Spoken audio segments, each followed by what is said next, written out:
All right, guys, welcome back to the infamous project. And today you are going to see how that old, grimy, filthy, oily motor that came out of the 1989 parts car went from looking how it did to what you see sitting behind me right here, right now. Now, it's still not 100% done, but it's pretty much there, and I'm super excited to share this with you guys.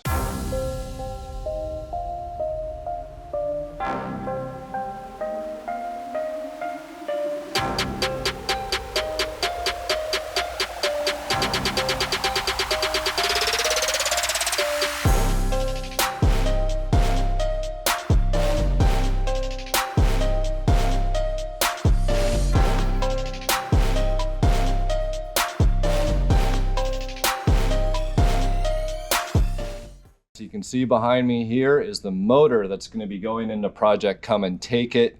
And this is the one that came out of the black 1989 GT parts car. And you can see how grimy and how filthy this thing is. I'm sure it's had leaky intake, valve cover gaskets for a super long time. Like, just look at this stuff. I'm sure some of you guys can relate. And, you know, this motor was a driver. Like, look at how caked it is on the oil pan. Like, I don't even know what to describe that as. It's more than a beach. Just all dirt, grime, everything. So I'd rather do more of a nice localized or controlled cleaning on this guy, just because it's so nasty. And from there, once all of the loose and stuck dirt, grime, and everything else is off, I'll do things like start to take off the water pump, the accessories on the passenger side. We can take off the lower intake, so on and so forth. Got a fresh set, or the set of valve covers that were on here are actually fresh back from powder coat. So I'm gonna let this product soak in a little bit, and then I'll probably, it's gonna be a screwdriver, Scotch pad, just start wiping some of this stuff away. I am being mindful as well of the exhaust ports. I could go ahead and bolt the stock headers back on just to kind of protect stuff. I'll probably do that when I get into it a little bit more. This is just trying to knock off all of this loose nastiness. So I've already gone and sprayed some of this down, not too much because I'm trying to avoid too much of a mess down here. You can see I've put a piece of wood down. I'll probably get a piece of cardboard, which will absorb a little bit better. But I've gone through and sprayed a bunch of the super clean foaming degreaser product on here. And I'm pretty mindful of where I'm spraying it. Some people would have said, oh man, just take that outside and pressure wash it. Well, there's so much stuff, you know, if I pressure wash this, all this grease and grime is gonna end up on my driveway.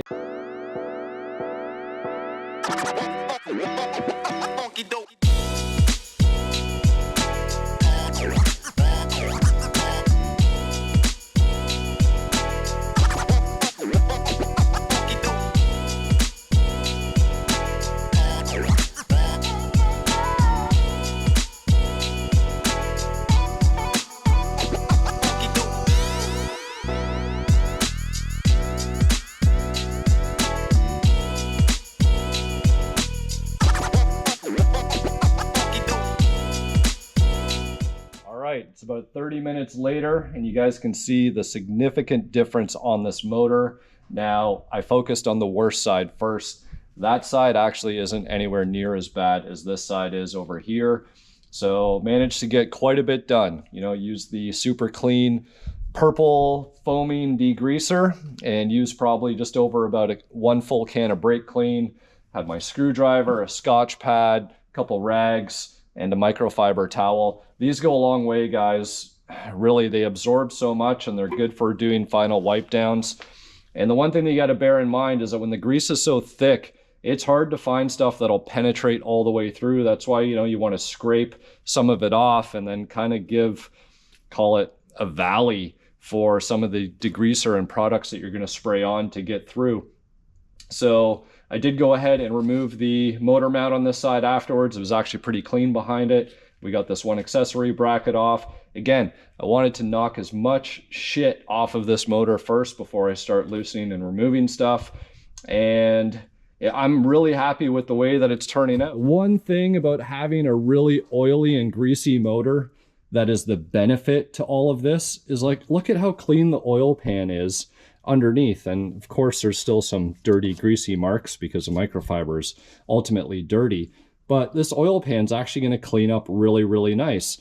Even if you look at the engine block and the heads, you know, that grease is almost like just protecting everything. This is, you know, I've seen a lot scabbier, scaly looking engine blocks that have been really, really cleaned and well cared for. So the reality is, once I get the other side done, and, you know, I'll end up pulling a few things else off, you know, we'll get the distributor out and the lower intake manifold to get the water pump and timing cover exposed and all that other stuff. I'm going to get this guy cleaned right up. So I'll probably hit it with a coat of paint and get it, you know, just better looking. Factory left them bare, but I'm going to throw some paint on it just because I can, and it's out. And then we'll get to replacing the oil pan gasket, timing cover gasket. We'll do a new rear main seal, intakes, valve covers, water pump, all that good stuff. New seal in the timing cover for the crank, and this thing is going to look brand new again.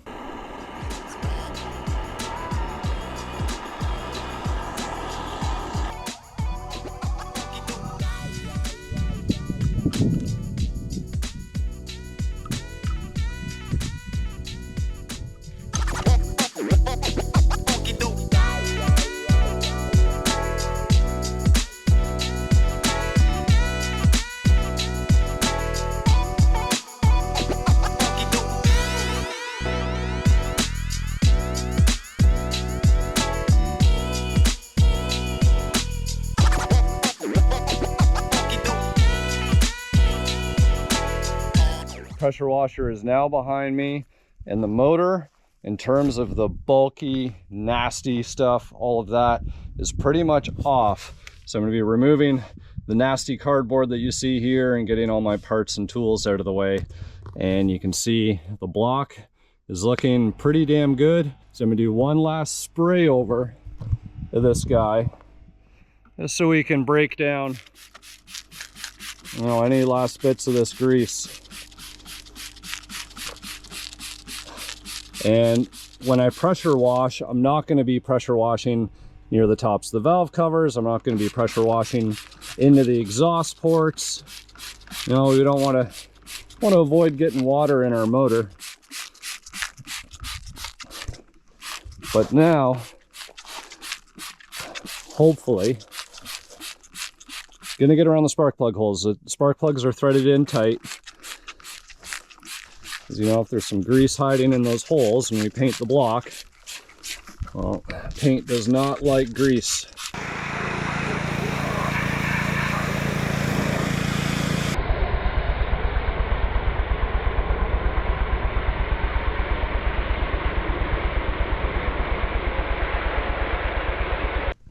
So at this point, I'll be letting it dry up. We'll see what everything looks like. And from there, I'm going to scrape, make sure we get the last little bit of gasket goo off of the exhaust port area. I'm going to go over it with some brake clean and the Scotch pad, a clean Scotch pad. And from there, I'm probably just going to mask off the bottom part of the oil pan. We'll keep the gasket on, we'll overspray that. But I'm actually going to paint it with the pan on. And same thing, I'm going to leave these cheapo old nasty valve covers on because I really don't care about those, so they can stay on while I'm painting. And I'll try and sort of mask the timing cover off, but it's really not a big deal. We'll keep it on there so we can get everything painted, and then I can peel the timing cover off after, and then we'll prep that up and get it painted. It's probably gonna have to get it into a part cleaner, get it into a tank or something, and get all of the little bits of oil and everything else figured out on that. So there you go, guys. Engine block is looking pretty darn good. I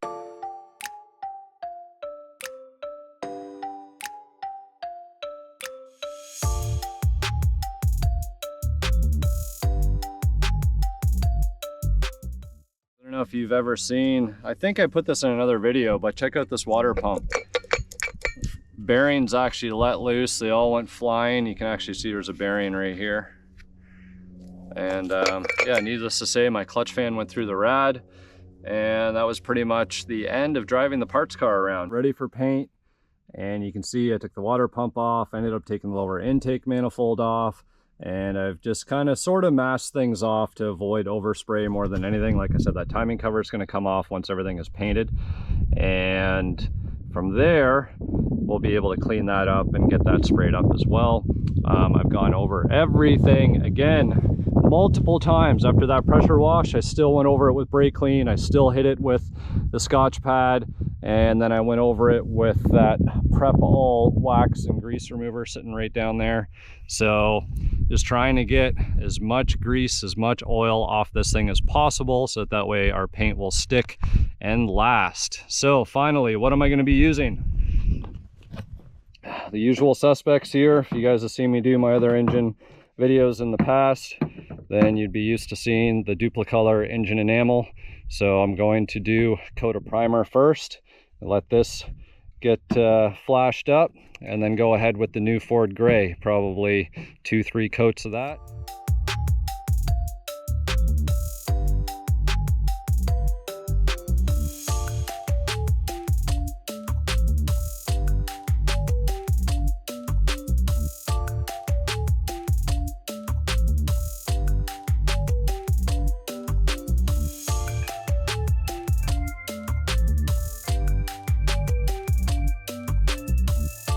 Transmission out, and it was just as filthy as the motor. Got that super clean doing its thing on it, letting that penetrate. And I'm going to hit it with the old pressure washer.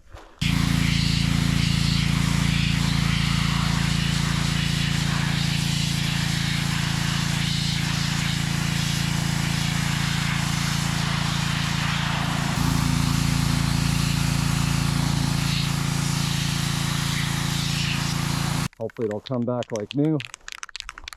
So for now, time to get some color on our block here.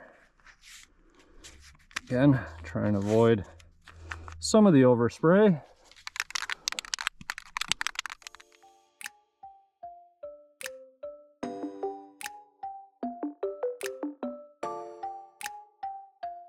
Two generous coats, which is probably most people's 3 coats, and it's looking pretty nice. The ugliest things now are the valve covers, the oil pan, and the timing cover, which that's okay.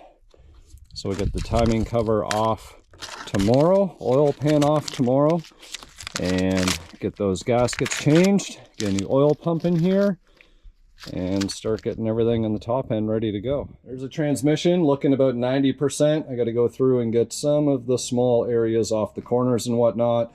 I'll be repainting this guy up. This is usually missing, so I'm actually very happy to see that it's still there. Look at how nice and clean that tag came up. Very, very nice to see. So anyways, here's our motor, and just finished draining the oil out of it. I already took out the 1/2 inch bolts in the front and rear, so now I just got to go around, do all the 3/8, be able to pull the pan down, and the timing cover should come off as well.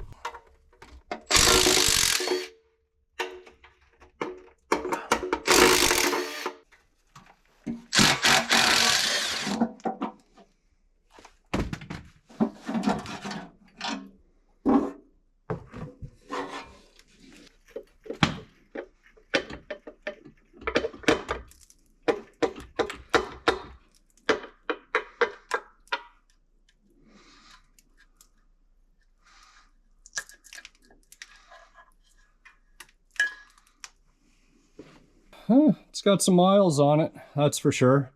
Could probably use some sea foam once we get our first oil change in here and get everything cleaned up, but otherwise everything's looking pretty good. There's some buildup and everything else in here, but that's what you get for something with higher miles. Again, the compression is still really good on the motor, so we shouldn't have anything to worry about there. And I got a brand new high volume oil pump coming, so we're going to swap that out, and we'll make sure that this pickup gets all cleaned up properly and everything else. And you know, we're not going to worry about the chain or anything like that. Chain's going to be fine. These things are pretty indestructible at the end of the day, and with the compression that it has, I'm confident that it's going to deliver quite a few more miles before it needs ultimately to be fully rebuilt. So with that said, I'm going to go ahead, get all these parts cleaned up and get our new parts, our gaskets, stuff painted, reinstalled, and this thing is really going to start looking like it's coming back together like it's a motor again.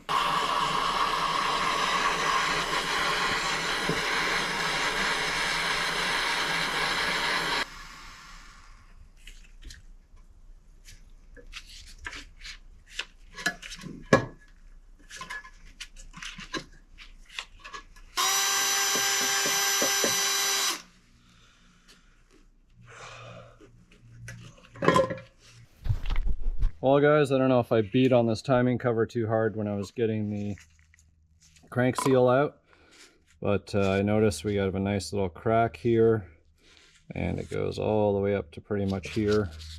Now, will it crack in half? I don't know, but for the sake of just getting a new one, I think I'll just get a new one. Letting some paint dry here. You can see we got our oil pan, dipstick tube.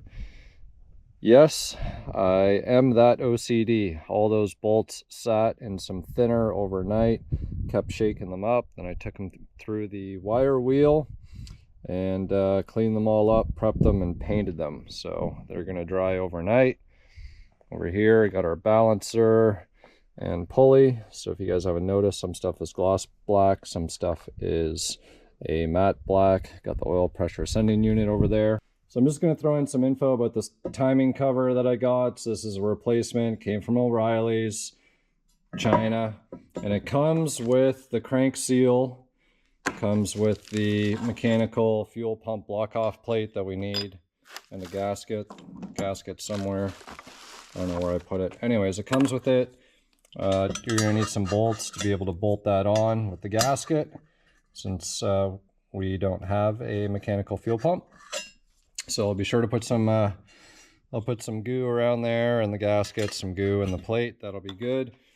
But here are two different gasket sets. Here's the Felpro set.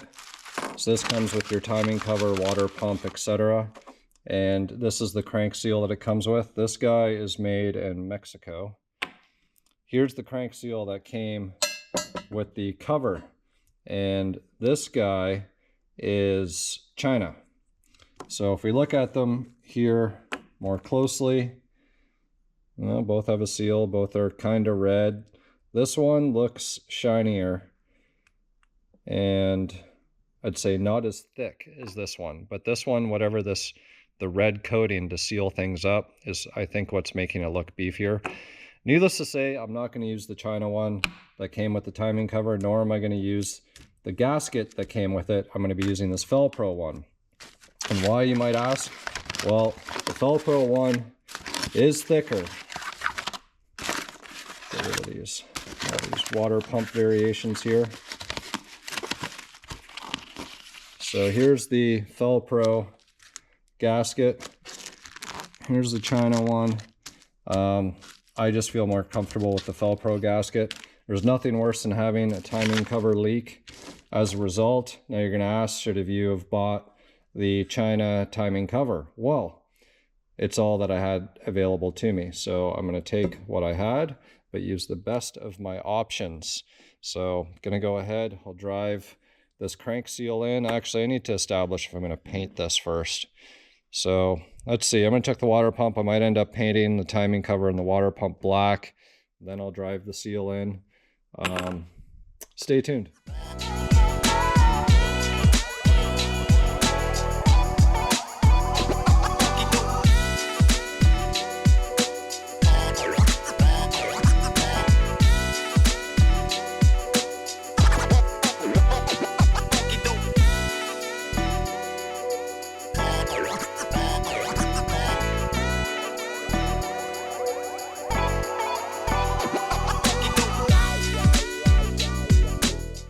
Actually took the insert out with that one. It's the first time I've had that happen to me. So one thing, guys, before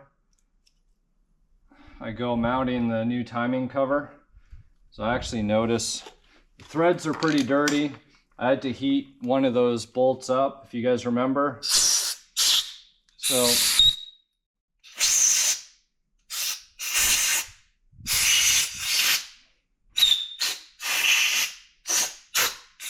first things first, blow out the threads.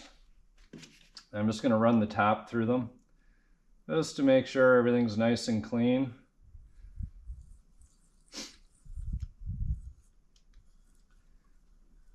One important thing about running the tap through as well is that it's going to help you get proper torque.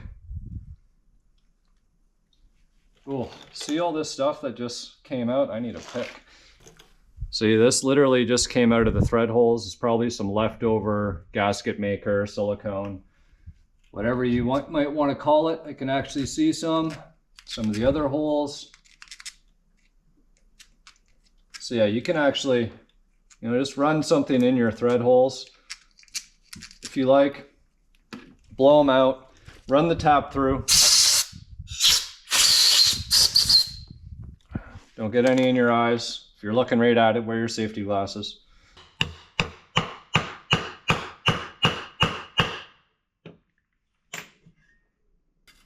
I didn't paint the timing cover of the water pump. Well, I did. I just didn't use color. I actually just opted to clear coat them. So hopefully this natural aluminum color will be preserved. I'm just getting some of the overspray off now. So your timing cover gasket in reality is probably almost your most important gasket on the whole motor, even more so than a head gasket in a certain way. And the reason why I say that is because in order to change your timing cover gasket, it's so involved, right? Because it even impacts the oil pan gasket. Now you can do it without changing the pan gasket, and the kits actually come with the little pieces and everything else. But the reality is it's a huge pain in the ass. And you want to make sure that you get it right the first time, because there's nothing worse than a timing cover leak.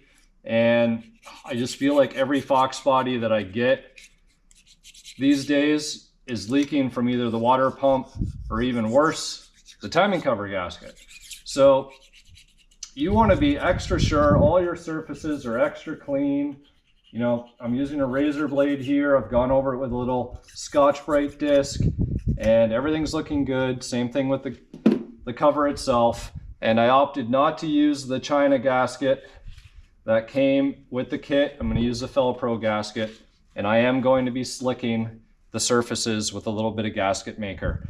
And some people would argue, oh, you shouldn't have to use any gasket makers. The gaskets are designed to do their job. Well, I like the added insurance. So I'm going to go ahead. I'll be slicking on just ever so slightly, just to cover the surface, both on the motor side and the timing cover side. And you want to make sure that your hands are clean, your surfaces are clean, everything else. I use some brake clean, wipe everything down. And we shouldn't have any leaks for a very, very long time.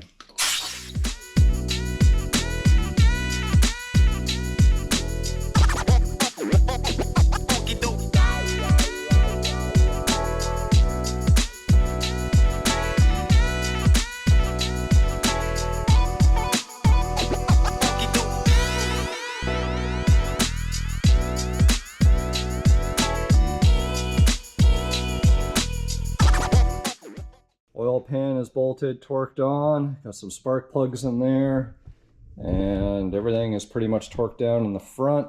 Need to find a bolt just so I can put this block off plate here, oil filter on, dipstick back in, oil pressure sensor unit in. Now I'm just getting the top end of the motor ready, and these gaskets have been on here a long time. So yeah, you guys are going to want to make sure that you got all your ports blocked off. You can see I've already got this side pretty much cleaned up.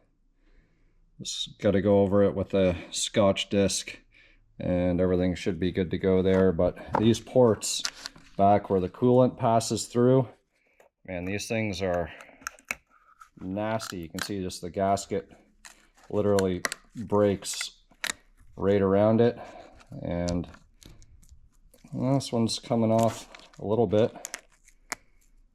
So she's a worn out one. Razor blade holders, I highly suggest that you get one.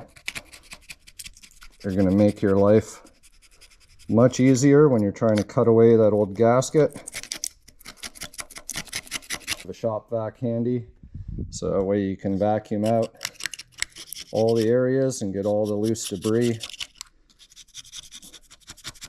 out of all the places that it's not supposed to be. So last thing you want is a whole bunch of grit and old gasket and everything else down in your motor, right? I have skimmed a little bit of gasket maker around the coolant openings and as well on the back and the front portions of the engine block. So now we'll go ahead and just get our gaskets in place. Now remember, these gaskets do have a front side or a head side and an intake side, and they do kind of clip right into the head gaskets, as you can see here, just kind of handy.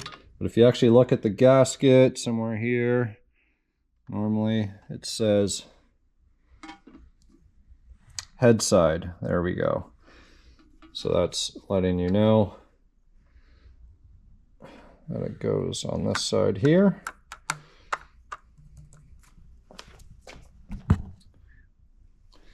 Once you have them in there, just go ahead and just put a little dab in the corners. Don't need anything too crazy.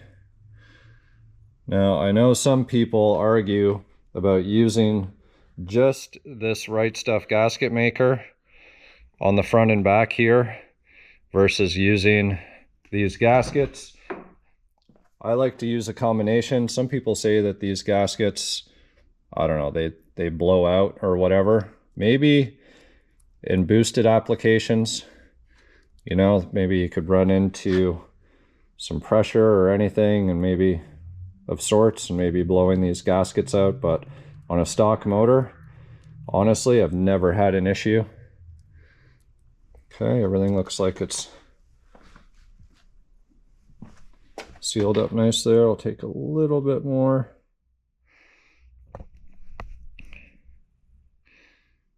Dab it right there.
I got the drill on here.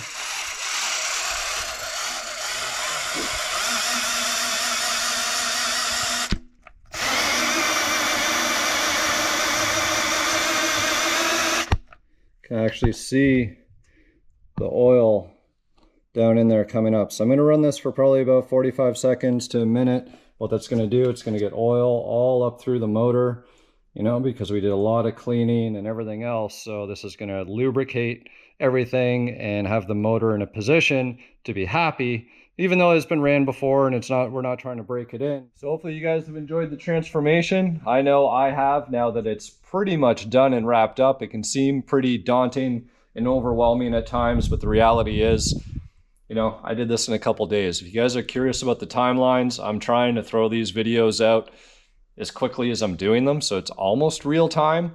And I started working on this car last Sunday. We're sitting at Thursday right now. So if I can actually have this back in the car today, for the most part, and have that transmission installed, the drive shaft, you know, we're looking pretty good. It's just gonna be some wiring, fuel lines, and buttoning up a couple things. I got to get the brake booster installed. So stay tuned, because the next video is going to be sort of everything coming together. We'll see you guys then. Thank you for following along. If you have, right here to the end of this extremely long video, but we'll see you guys next time here on the Infamous Project.